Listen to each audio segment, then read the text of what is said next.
You know what you should do? You should follow me on Twitter at Brommer018. Link in the description. Do it now. What is going on, everyone? Welcome back to another video. We are back indeed, and we're starting off our FIFA 21 Tactics series today with Bayern Munich. I apologise for the break I've had in between. We're not going to get into that too much, to be honest, but all you need to know is that we will be back doing these videos, and we're going to start off with a bang. That is right, Hansi Flick's Bayern Munich tactics, generally a 4-2-3-1, although very fluid in game, but for FIFA we will be looking at a 4-2-3-1. One that I'm very excited of. Now, we did cover this last year, however, with changes to the gameplay, and in particular slight changes to the formation and the system as well, with the likes of someone like Thiago leaving, has meant that they've had to switch it up a bit. In particular, I've got a lot of stuff to show you sort of in-game and talk to you about as well. So we're going to get into that in great detail, and hopefully you guys enjoy it. Now, a couple of housekeeping notices. First off, excuse just the absolute train wreck of a game that you're going to see on the right hand side in the gameplay. Attacking wise it was okay, but defending just an absolute shambles. And I know it's easy to blame the game, but I am going to. So you know, you'll see the goalkeeper not kicking it out despite me pressing X to get rid. You're going to see defenders running into each other. You're going to see the game switching to the wrong player, all of which leads to goals. So you know, easy to play the game, but I'm going to. So you know, you'll have to excuse that. But attacking wise, hopefully you'll see some good stuff there. So yeah, let's get into it without any further delay. So we've got this 4-2-3-1 system here. It's just the general 4-2-3-1 wide. The only change you're going to make is Alphonso Davies here at left back. We're actually going to push him up to left wing back. Whereas with the right back Pavard here, we're going to keep him at right back. So we'll go into that in a little bit more detail. And I should also mention, for some reason in this game, you might notice Alphonso Davies wasn't playing, and I don't actually have a reason for that.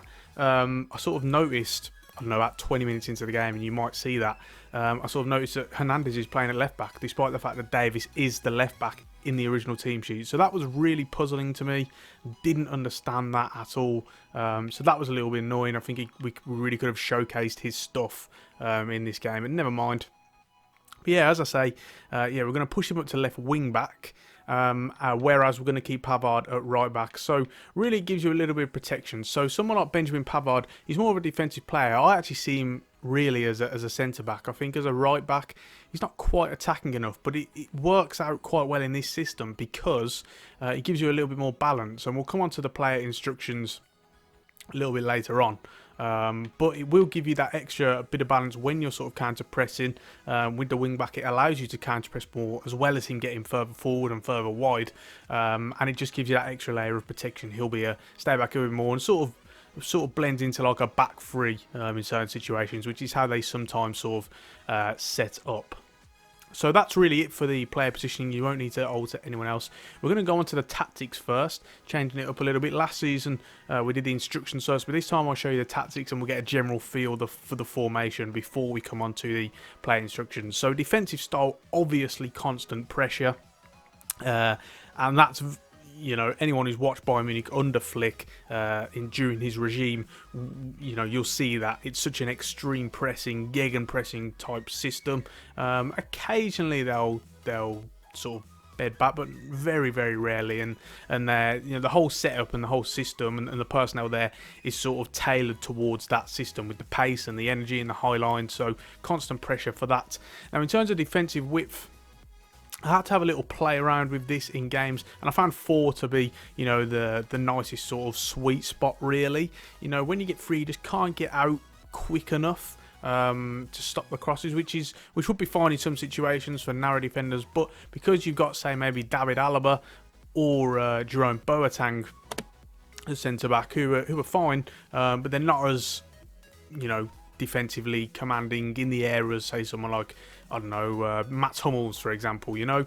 So it just allows you to get out to the crosser a little bit more, and you can get to those wide areas a little bit better. With defensive depth, obviously they play a very high line, but rather than have this on 10, we have this on 8. And I'm going to go into this more in another separate video about sort of having pressing systems, but it just gives you a little bit of leeway because you've still got a high line, but it's not quite as high as obviously what 10 would be. So, you know, particularly in a game where counter-attacking is just the in thing, you know, you can't play barely any other way effectively and realistically.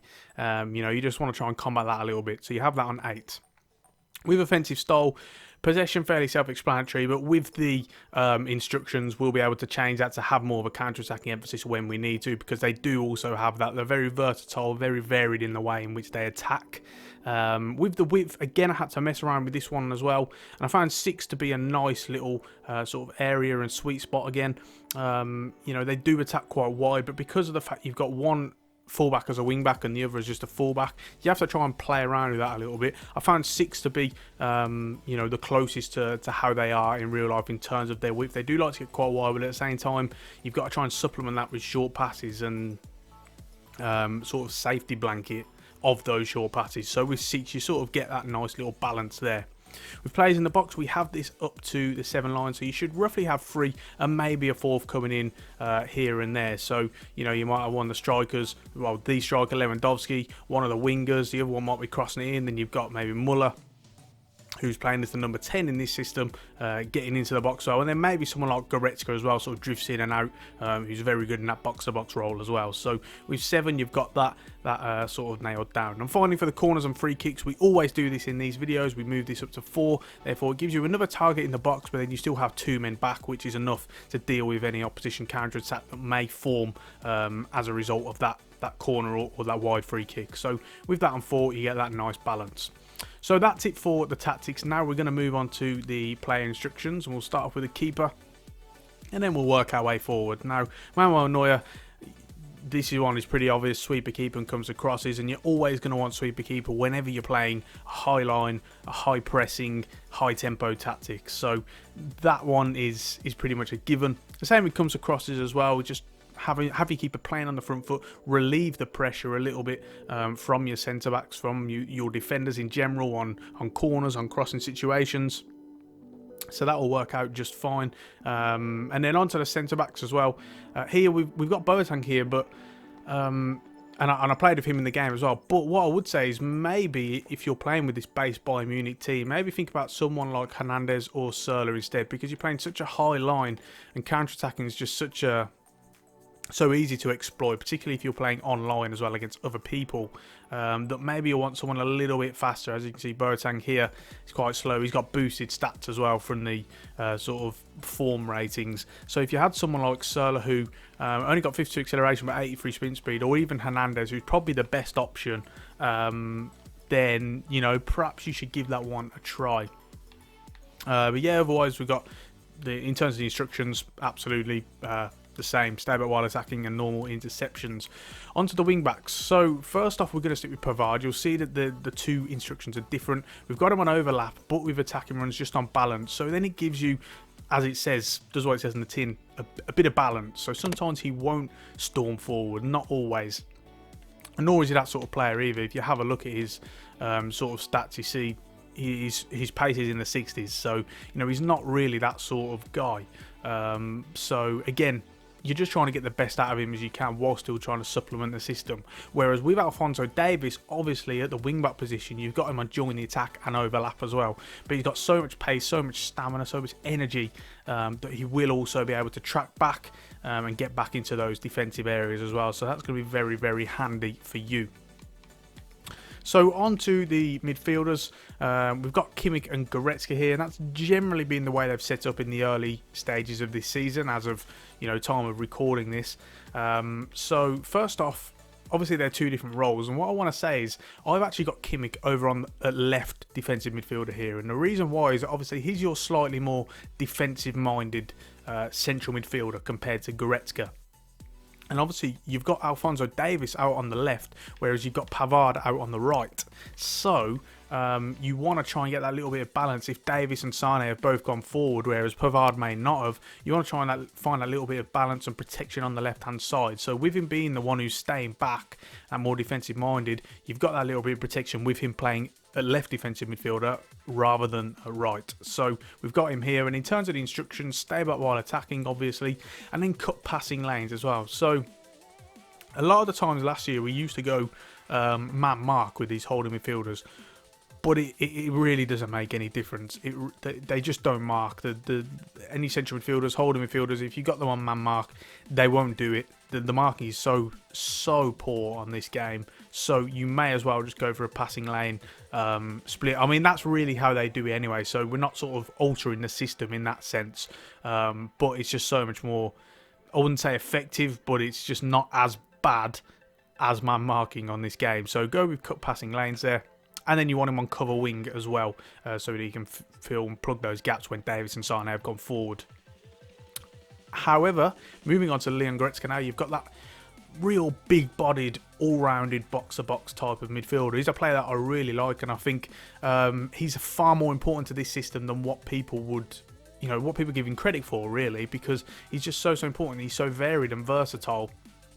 So with his instructions, you got him on cut passing lanes again, but this time get forward. So you've really got that box-to-box sort of emphasis. Because he's a holding midfielder, he will get further back. But then with him on get forward and making runs in, sort of into those attacking areas, storming into the box, particularly in crossing situations, that's going to be very, very handy. And it just gives you a whole lot more movement, a lot more options in those attacking areas.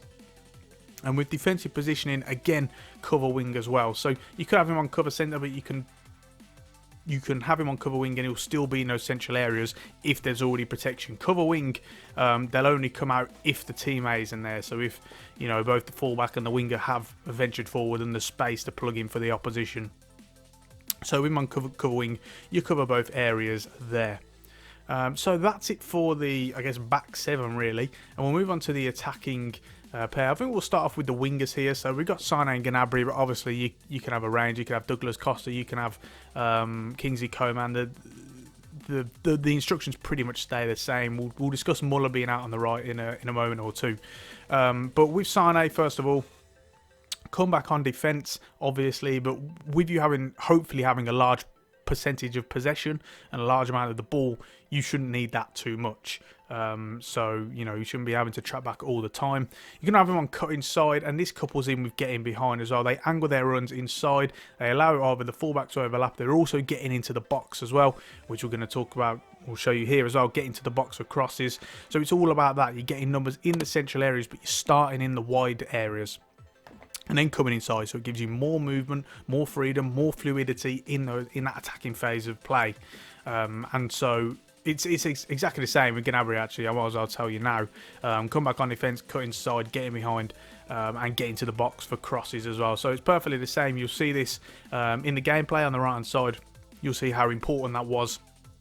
A lot. Well, I mean, like 2 of our goals, I think, maybe 3, come from that sort of thing where it's come to the winger. The other wingers getting in behind, he's running into the box, angling his run, and then we score via that method. So yeah, that's very, very important.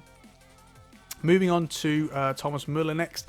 Once again, similar to Goretzka, very, very important to this formation and this system as well. So fluid and so versatile in the way he plays and the positions he can play. So when Muller's here, you're going to have him on comeback on defence, again similar to what we said about the wingers there. And you're going to have him on get into the box for crosses as well. So that one, fairly easy. With positioning freedom, we're going to have him on free roam. And that's really where Muller's at his best. He doesn't have a set position, really. A lot of people would say, yeah, he's an actually can. But for lots of time, he's played out on the right. He's played up front, not just for Bayern, but for the German national team as well. So, he's so fluid and so versatile.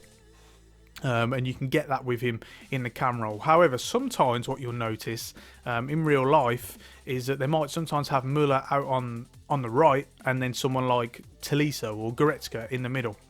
Now, in that case, what you're going to do is, let's say if Muller is out on the right here, what you're going to do is, with him, instead of having him on getting behind, you're going to actually have him on come short, and then with chance creation you're going to have him on free roam as well, so he's more likely to sort of just take a free roam over the side of the pitch. Whereas with the attacking midfielder here, what you're going to want to do is you're going to want him to have drift wide. So then him and Muller will sort of be interchanging. And what that does is, why they sometimes do that is to try and create a mismatch, particularly for teams against teams maybe playing a sort of rugged defensive, maybe like 4-4-2 or something. So against someone like Atletico Madrid, who they have in the group stage, they did go for that sort of setup, in which case you're just creating more problems for the opposition with that movement. Having said that, on this game, I would advise you to go for the original setup, which would be Muller in the middle and then the winger out on the right, because it does give you less of an emphasis on that sort of counter-attacking system. And as I'm going to keep saying and keep repeating myself, and you're going to get annoyed by it, this game is just counter-attack FC. So yeah, you may as well just stick with that sort of original system. And finally, we have Robert Lewandowski here. So with support runs, stay central. He's going to be that focal target man, and you're going to want him on target man and attacking runs as well. So he's just that focal point, you know what I mean? As we all know, sometimes he drops off, sometimes he runs in behind. He's just very versatile, and you could have him on balance, but you tend to find that he isn't quite as effective because he's running in behind too much. So that's why I found that target man was the best thing for him. As you'll see in this game, he still gets himself on the score sheet, gets himself 2 goals, so it works out very, very effectively. And finally, with the defensive support, you want him on stay forward as well, so he's that out ball when you're looking to spring a counter attack to get the ball at the field as quickly as possible. So that is it then, guys. That rounds off this video. It's good to be back doing these tactics videos again. I hope you guys have enjoyed it and it's not lost its touch too much. As always, start getting in your suggestions for the next videos. I'll have a couple lined up, but afterwards we'll just sort of go with the flow, really. Housekeeping notice, in terms of international tactics, I often get requests for international tactics. We are not going to be doing them. I'm going to save them and hopefully do a big series on them closer to the tournament next year, to the Euro 21 now. So with international tactics, lay off them because we'll be doing them later on in the season.